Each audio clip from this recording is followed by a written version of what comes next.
Okay, getting going on introductions here. You all tend to try on the short side. You only had a page to work with, so I'm surprised to see some of the pages weren't completely filled. A couple of you spilled a line over, that's okay, but some of you were pretty short, like 2 short paragraphs. That's something to watch because it's going to matter. You need to keep building these out till they reach the proper length. Want to keep in mind that we need to always be paying attention to the methods that are being used to make these articles happen that we've been reading. We want to also pay attention that there's theory that undergirds all good political science. Some of you have topics where the theory is clearer than other topics, so it's easier for those people, but always be thinking about the theory and how to pull it in to inform your reader, because that gives you a global perspective on what's going on. You should, in your introduction, be introducing, because it's an introduction, the reader to the puzzle that you're working on. Think in terms of the puzzle. What's the puzzle here? In the law, we say, you can't have a legal case without conflict. If you go to the court and tell the judge both sides agree, he's going to knock your heads together. She's going to knock your heads together and say, you're an idiot, get out of here. So it is in political science. We need something to puzzle over, and you want to make it clear what that puzzle is. And you also want to be thinking about the so what question. People have a lot of choices about what they're going to read now more than ever. Everything's a click away. Why am I going to invest time in reading your work? Well, because I'm paid to do it. I'm reviewed based on doing it or not. So yeah, I have motivation. But beyond me, why does somebody want to read what you write? So think about the so what question that people always, you write something, they say, so what? Why do I care? Tell them why they care. In any event, going student by student here. First student I'm working on here. Just making little comments here that could be helpful to the whole group. In your individual introductions, I made specific comments for you, but sometimes there are things that overlap, so I'm hoping to catch some of that in here. They use a quote from James Carville, and it's a pretty well-known quote. It's "The economy's stupid." I didn't know Carville actually said it. I thought it was just a sign that was on Bill Clinton's desk, but maybe the story is he got it from Carville. Anyway, there's no attribution there. Even though it's a low-stakes quote, and people generally aren't going to question it, you still want to have a citation for something like that. When you bring in a piece of an outside, I'm thinking in terms of court hearsay here, when you bring something in from out of court, you have to give an attribution to it. So that needs a cite. Also, there's some hedging language in here, and I want you to be careful about hedging language. At the very last line, whether the economy may be a significant factor, etc., etc. That may be language, that's hedging, and I've talked about that, I think, in one of the big picture videos. But whether the economy is a significant factor, you don't have to apologize like that. You can just go ahead and say is there. Those weasel words, can, may, should, perhaps, don't, try not to truck in them too much. All right, number 2, that's just randomly put up here. What do we have here? All right, use of the word very. I don't know if I've made a big deal out of this other than people's papers. You can't find a sentence in the English language that gets worse by eliminating the word very from it. So if you have every sentence in the world that has very in it and you eliminate the word very from it, they don't get weaker. They usually get stronger. The exception to that is terms like for this very reason, right? That's almost like a fused phrase. That's a set phrase. But in this case, the writer talks about United States parties in the United States have grown very distant in the last few presidential elections. That very, it's called a. I'm gonna have a brain cramp. It creates a problem because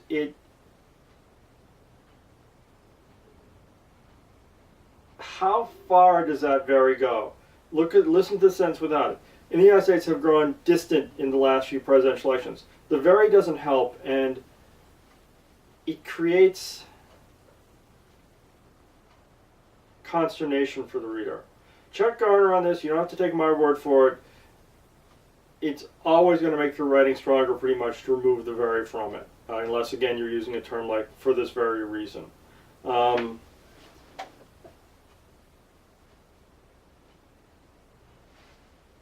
I don't want to waste time looking for it now. I'm going to look it up while the camera's off and I'm not using up screen time, and I'll give you in the next lecture at the very top I'll talk about the reasoning behind that. I want to get my thoughts straight on it, and thinking on camera for a minute about it to get it right is not going to be helpful to our cause. So just in the interest of time, let me move it along here. Use of scare quotes. Some people do this quite a bit. They put little quotes around everything, little words when they're being used in certain ways. Generally, those are called scare quotes, and they don't help your writing. Try to stay away from them as much as possible. If you really are introducing a term in a specific way, or it's a really novel term, I suggest, along Garner agrees with, using italics there. It makes your writing look better. But dropping little single words and phrases and quotes all over the place does not look good on the page. Letter C here on my list. Second line, this person opens up saying that something is increasingly central. And I think they mean increasingly central to this controversy. They just say increasingly central to this controversy. It's a nitpicky thing, but it's one of those things like the word unique. You can't really have something be more unique. Either something's unique or it's not. These modifiers are not helpful. Central, if something is central, then it is central. It can't be increasingly central. It's either central or not central. You can have something moving more towards the center, but once you declare it to be central, it is central. So think in those terms about eliminating those redundancies. Also, there's a tendency here with this one to have fragments, and you can have a sentence that goes on for 3-4 lines, and it's still a fragment, meaning that you need a subject and a verb to make a sentence, and with longer sentences, you're going to need some kind of predicate too. I think most of you, I'd be surprised if any of you couldn't spot fragments if I said, is this a fragment? But when you do your own writing and you're editing your own writing, you're taking time over it, you tend to not see the forest for the trees, and that's when you don't see the fragments. Again, proofreading, put it in a drawer for a day, then proofread it, have someone else proofread it for you. A new reader will spot these things that you're not going to see. Close on time here, I got to move it along. Keeping commas inside of quotation marks. Periods inside of quotation marks. Never end a sentence quotation mark period. And never put a comma outside of the quotation marks. They do in Britain, but this isn't Britain. This is America. We do things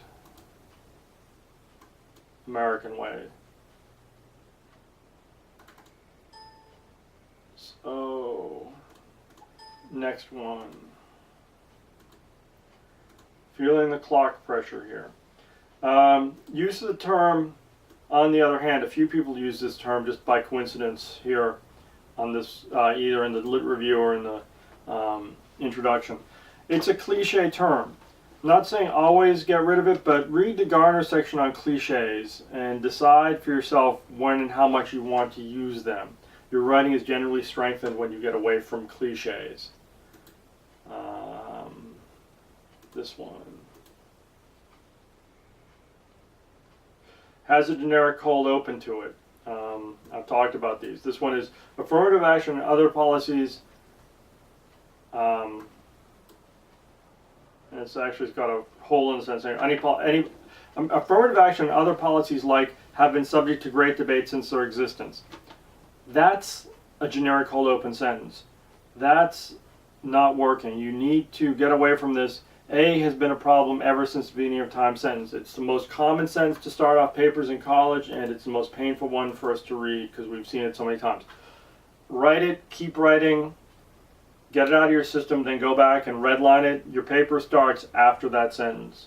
We have to follow the format on the bibliography stuff. That means the name of the article in quotes, the journal in italics, followed by the year of publication, and you need to put the bibliographic information in the literature review. In the introduction, you just refer to the author by name. And that's my system here. You go somewhere else, you work somewhere else, they have a different system, follow their rules. But those are the rules we work by.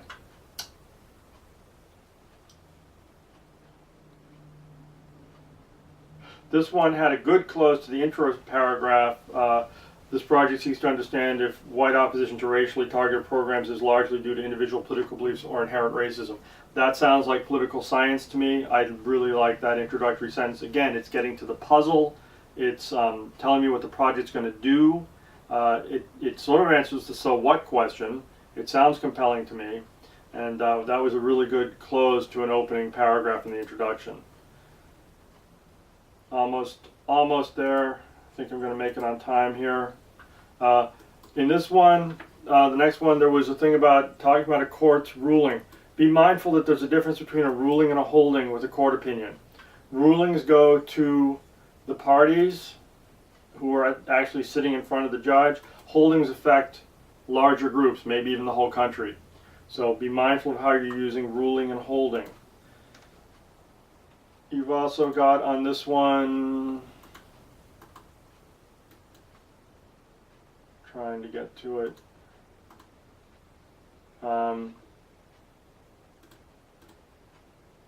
They write about one of the authors. 4 years later, Michos used medical marijuana as a case study to examine the powers and limitations possessed by both state and federal governments.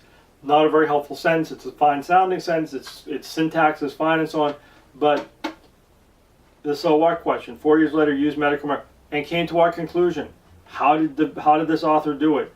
Why did this author do it? Where did it lead? It's just a statement about what an author did without giving any salient information for the reader to know why they should have that piece of information in front of them. Lastly, this last one, the alarm's going to go off in a second, but I think I've got enough time to cover it all.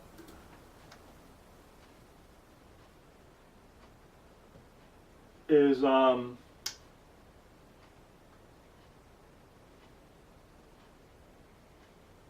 use of these and those.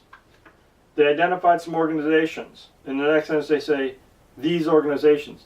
These goes forward. Those goes backwards. You told me about those organizations. Now you say these organizations. That would mean to the reader, organizations I'm about to tell you about. These organizations, organization A, B, and C, do the following.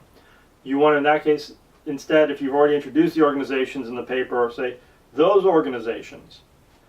Lastly, we're running up against the clock here. Targeting. What does that mean? Oh, use of the word targeting. I think I saw this in 2 papers.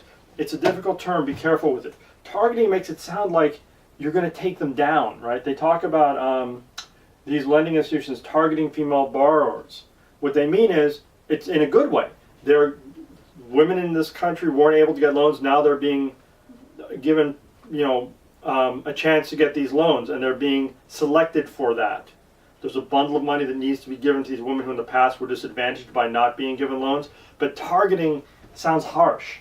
So be careful with that word. It has definitely got a military aggressive meaning behind it. So just watch that one. I'm going to get that other information I'm going to look it up, and so I can say clearly what I want to say, and start the next video off with that. All right, thanks.